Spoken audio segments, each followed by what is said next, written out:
Revista Espírita. Primeiro ano 1858. Jornal de Estudos Psicológicos. Publicada sob a direção de Allan Kardec. Setembro de 1858. Propagação do Espiritismo. Passa-se, na propagação do Espiritismo, um fenômeno digno de nota. Há apenas alguns anos que, ressuscitado das crenças antigas, fez sua aparição entre nós, não mais como outrora, à sombra dos mistérios, mas claramente à vista de todo mundo. Para alguns, foi objeto de uma curiosidade passageira, um divertimento que se deixa como um brinquedo para tomar um outro, em muitos não encontrou senão a indiferença, na maioria a incredulidade, malgrado a opinião dos filósofos dos quais se invoca, a cada instante, o nome como autoridade. Isso nada há tem de surpreendente, o próprio Jesus convenceu todo o povo judeu com seus milagres. Sua bondade e sublimidade de sua doutrina fizeram-lhe encontrar graça diante de seus juízes. Não foi ele tratado como patife, como impostor? E se não lhe aplicaram o epíteto de charlatão, foi porque não se conhecia, então, esse termo da nossa civilização moderna. Todavia, os homens sérios viram, nos fenômenos que ocorrem em nossos dias, outra coisa além de um objeto de frivolidade. Eles estudaram, aprofundaram com o olho do observador consciencioso, e neles encontraram a chave de uma multidão de mistérios até então incompreendidos. Isso foi, para eles, um raio de luz, e eis que desses fatos saiu toda uma doutrina, toda uma filosofia, podemos dizer, toda uma ciência, divergente segundo o ponto de vista ou a opinião pessoal do observador, mas tendendo, pouco a pouco, para a unidade de princípios.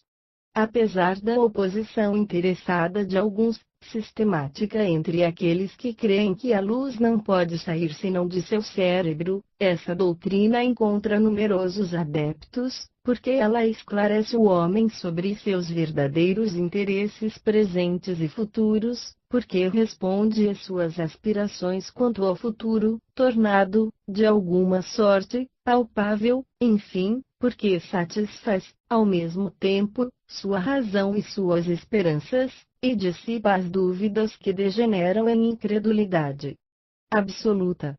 Ora, com o Espiritismo, todas as filosofias materialistas ou panteístas caem por si mesmas, não é mais possível a dúvida quanto à divindade, à existência da alma, sua individualidade, sua imortalidade, seu futuro nos aparece como a luz do dia, e sabemos que esse futuro, que deixa sempre uma porta aberta à esperança, depende de nossa vontade e dos esforços que fazemos para o bem.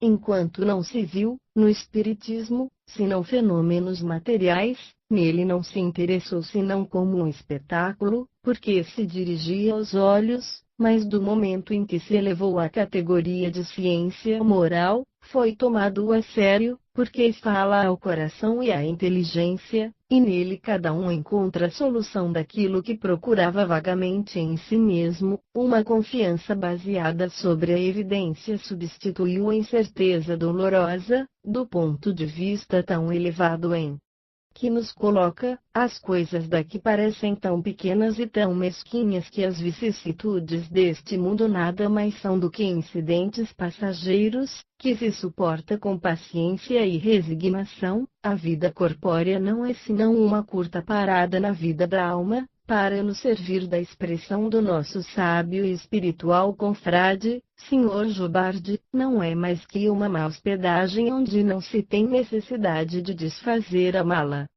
Com a doutrina espírita, tudo está definido, tudo está claro, tudo fala razão, em uma palavra, tudo se explica, e aqueles que se aprofundaram em sua essência nela auriram uma satisfação interior à qual não querem mais renunciar. Eis porque ela encontrou, em tão pouco tempo, tão numerosas simpatias, e essas simpatias as recruta não no círculo restrito de uma localidade, mas no mundo inteiro. Se os fatos não estivessem aí para prová-lo, julgaríamos por nossa revista, que não tem senão alguns meses de existência, e da qual os assinantes, embora não se contem ainda por milhares, estão disseminados sobre todos os pontos do globo. Além daqueles de Paris e suas províncias, temos-los na Inglaterra, na Escócia, na Holanda, na Bélgica, na Prússia, em São Petersburgo, Moscou, Nápoles, Florença, Milão, Gênova, Turim, Geneve, Madrid, Xangai, na China, Batávia, Cayenne, México, no Canadá, nos Estados Unidos, etc. Não o dizemos por fanfarrice, mas como um fato característico. Para que um jornal novo, tão especial, seja desde hoje pedido em países tão diversos e tão distantes, é preciso que o objeto que trata encontre seus partidários, de outro modo não o fariam, por simples curiosidade, vir de várias milhares de léguas, ainda que fosse do melhor escritor. É, pois, por seu objeto que interessa e não por seu obscuro redator, aos olhos de seus leitores, seu objeto, portanto, é sério. Torna-se assim evidente que o espiritismo tem raízes em todas as partes do mundo, e, sob esse ponto de vista, 20 assinantes, repartidos em 20 países diferentes, provariam mais do que 100, concentrados em uma única localidade, porque não se poderia supô-lo senão como a obra de um grupo. A maneira pela qual se propagou o espiritismo até agora, não merece uma atenção menos séria. Se a imprensa tivesse feito soar sua voz em seu favor, se o tivesse enaltecido, em uma palavra, se o mundo tivesse repetido fastidiosamente, poder-se-ia dizer que se propagou como todas as coisas que encontram consumo em razão de uma reputação factícia, da qual se quer experimentar, não fora senão por curiosidade. Mas nada disso ocorreu, a imprensa, em geral, não lhe deu voluntariamente nenhum apoio, ela o desdenhou, ou se, em raros intervalos, dele falou, foi para torná-lo em ridículo e enviar seus adeptos aos manicômios, coisa pouco encorajadora para aqueles que tivessem tido a veleidade de se iniciar. Apenas o próprio Sr. Home obteve as honras de algumas menções semissérias, ao passo que os acontecimentos mais vulgares nela encontram um grande espaço. Aliás, é fácil de ver, na linguagem dos adversários, que estes falam dele como os cegos das cores, sem conhecimento de causa, sem exame sério e aprofundado, e unicamente sobre uma primeira impressão. Também seus argumentos se limitam a uma negação pura e simples, porque não honramos com o nome de argumentos as piadas engraçadas, os gracejos, por espirituais que sejam, não são razões. Todavia, não é preciso acusar de indiferença, ou de má vontade, todo o pessoal da imprensa. Individualmente, o espiritismo nela conta com partidários sinceros, e os conhecemos, mais de um, entre os mais distintos homens de letras. Por que, pois, guardam o silêncio? Porque ao lado da questão de crença, há a da personalidade todo-poderosa neste século.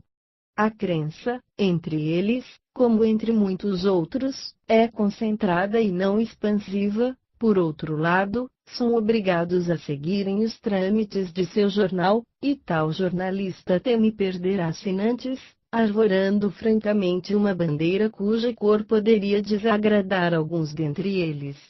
Esse estado de coisas durará. Não ocorrerá com o espiritismo como com o magnetismo, do qual outrora não se falava senão em voz baixa, e que não mais se teme confessar hoje.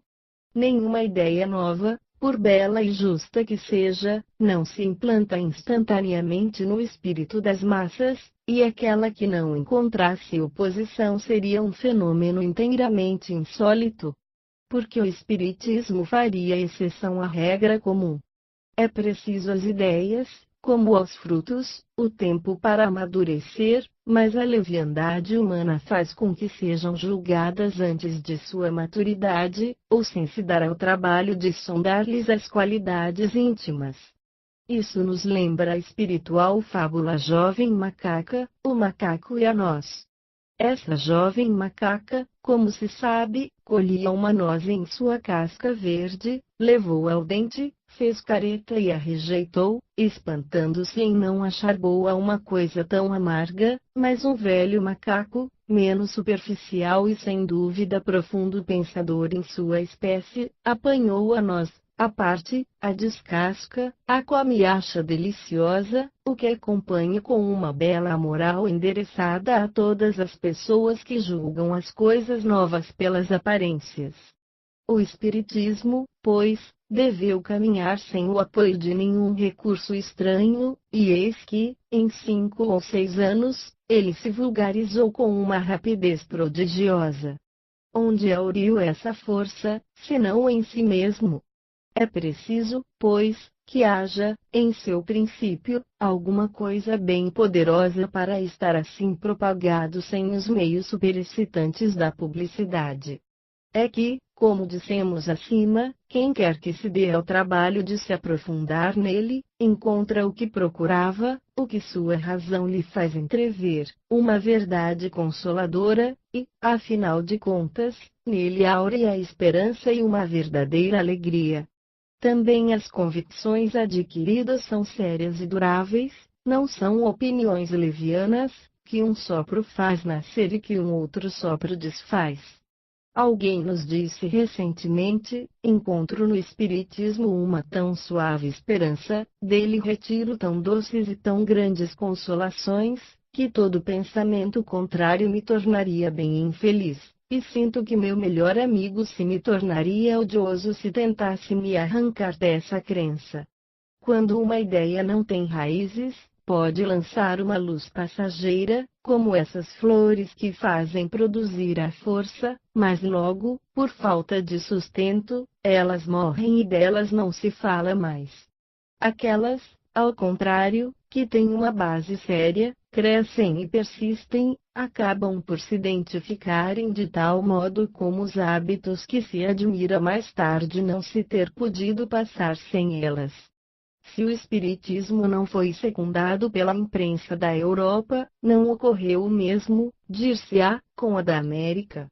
Isso é verdade até um certo ponto. Há na América, como aliás em toda parte, a imprensa geral e a imprensa especial.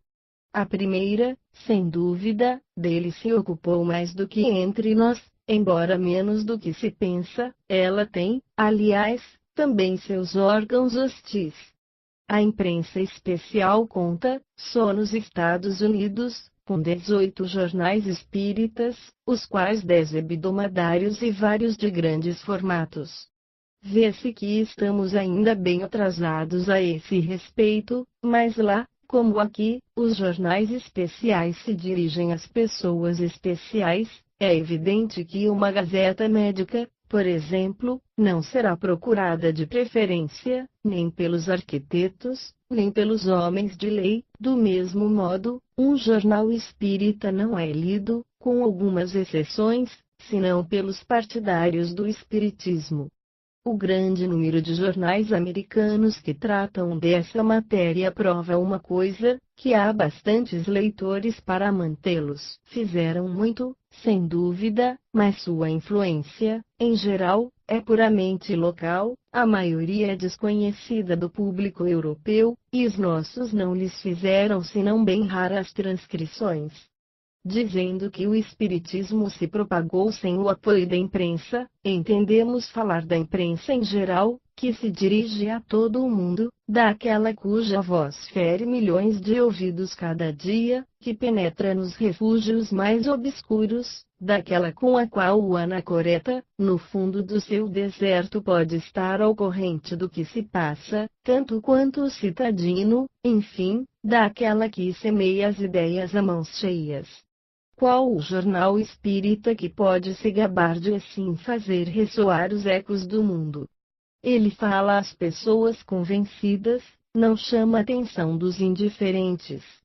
Estamos, pois, com a verdade dizendo que o Espiritismo esteve entregue às suas próprias forças, se por ele mesmo se fez assim tão grande, que será quando puder dispor da poderosa alavanca da publicidade.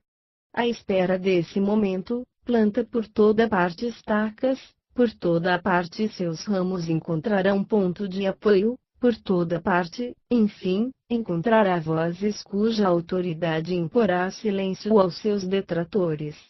A qualidade dos adeptos do Espiritismo merece uma atenção especial. São recrutados nas camadas inferiores da sociedade, entre as pessoas iletradas.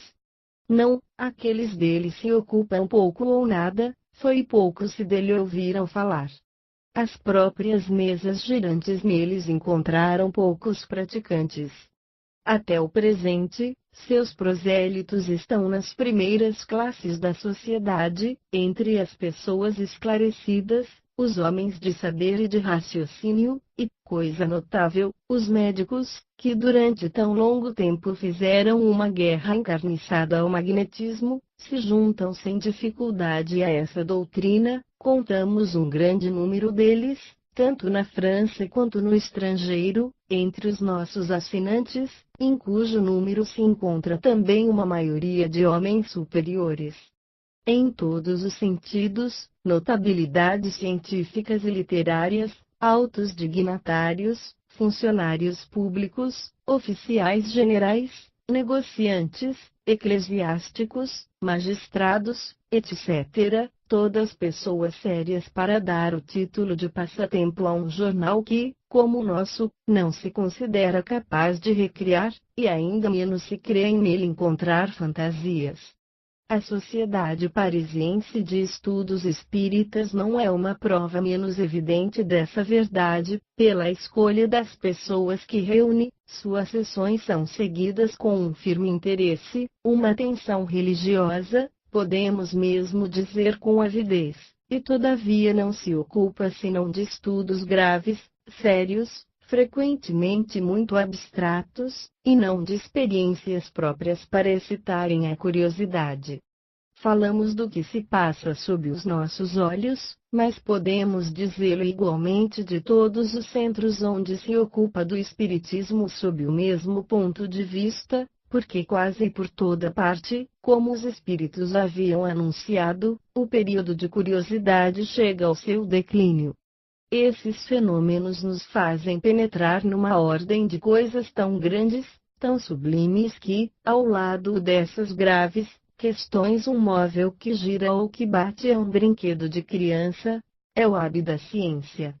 Aliás, sabe-se o que se examinar agora sobre a qualidade dos espíritos batedores, e, em geral, daqueles que produzem efeitos materiais. Eles foram justamente chamados os saltimbancos do mundo espírita, por isso interessa-se menos por eles do que por aqueles que podem nos esclarecer. Podem-se assinalar, a propagação do espiritismo, 4 fases ou períodos distintos. 1. A da curiosidade, na qual os espíritos batedores desempenharam o papel principal para chamar a atenção e preparar os caminhos. 2. A da observação, na qual entramos, e que pode se chamar o período filosófico. O espiritismo é aprofundado e se depura, tende à unidade da doutrina e se constitui em ciência. Virão em seguida. 3. O período da admissão, no qual o espiritismo tomará uma categoria oficial entre as crenças universalmente reconhecidas. 4. O período de influência sobre a ordem social. Será então que a humanidade, sob a influência dessas ideias, entrará em um novo caminho moral.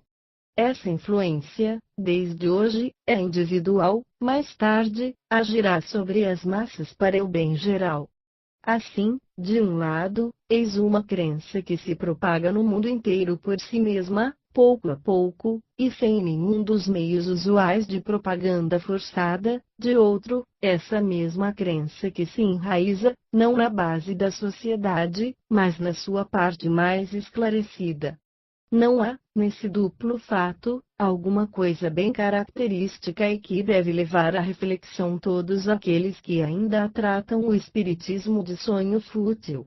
Ao contrário de muitas outras ideias que partem da base, grosseiras ou desnaturadas, e não penetram senão depois de longo tempo nas camadas superiores onde se depuram, o espiritismo parte do alto, e não chegará às massas senão liberto das ideias falsas, inseparáveis das coisas novas. Todavia, é preciso convir que não há ainda, em muitos adeptos, senão uma crença latente, o medo do ridículo em alguns, em outros o medo de melindrar certas suscetibilidades, em seu prejuízo, os impedem de ostentarem francamente suas opiniões. Isso é pueril, sem dúvida, e todavia o compreendemos. Não se pode pedir, a certos homens, o que a natureza não lhes deu, a coragem de afrontar o que dirão disso, mas quando o espiritismo estiver em todas as bocas, e esse tempo não está longe, essa coragem virá aos mais tímidos. Uma mudança notável já se operou, desde há algum tempo, sobre esse assunto. Fala-se dele mais abertamente, arrisca-se, e isso faz abrir os olhos aos próprios antagonistas, que se perguntem se é prudente, no interesse de sua própria reputação, combater uma crença que, bom grado, mau grado, se infiltra por toda parte e encontra seus apoios no topo da sociedade. Também o epíteto de louco, tão largamente prodigalizado aos adeptos, começa a se tornar ridículo. É um lugar comum que se usa e volta ao trivial, porque cedo os loucos serão mais numerosos do que as pessoas sensatas, e já mais de um crítico estão alinhados ao seu lado. De resto, é o cumprimento do que os espíritos anunciaram dizendo que os maiores adversários do espiritismo dele se tornarão os mais dedicados partidários e os mais ardentes propagadores.